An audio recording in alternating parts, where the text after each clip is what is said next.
kade ngithintwa yiso lezo la kuthiwa nje kunenyanga ethi ngikhuluma yona kambi. Ngithi angicacise le nto ukuthi mina ayikho inyanga engingazwani nayo bafethu, ngifuna nasi ayikho inyanga engazwani nayo, ayikho umfundisi engazwani nayo. Phela ukuthi mina ngifunani, ngifuna iqiniso. Ube ngabe umuntu ekhuluma into engekho neqiniso, vele suke phela somfaka endleleni. Bekhuluma okuhle futhi suke sojabula. Nokuthi ithi ngizama ukuduma.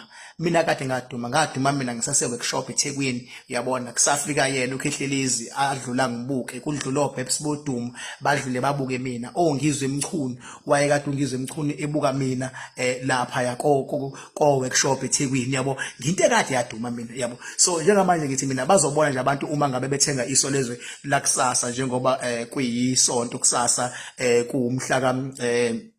kumhla ka-19 iso lezwe lisho leyonto la ngumhla ka-19 soze la ngesonto ukuthi kunenyanga ethi mina ngizwana nayo. Ngithi ayikho leyonto.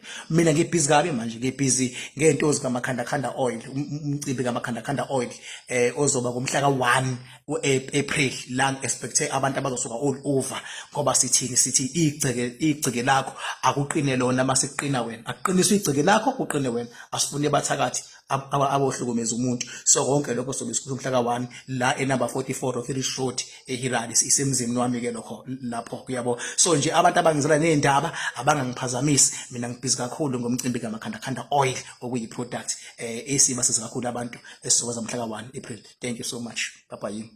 Uyingenza ukuthi isho njalo ke lensizwa uKhengibhaka nyanga ke dume lapha ko Facebook ekilima ngeke wethu. Nafisa ukuthi ngezuvo lakho nombono wakho uthi ngicabangani ngalihlipho esho ke uKhengibhaka ahlangana lapha kwe comment section. Mina igama lami ngumsizi aka inkosi wakhe.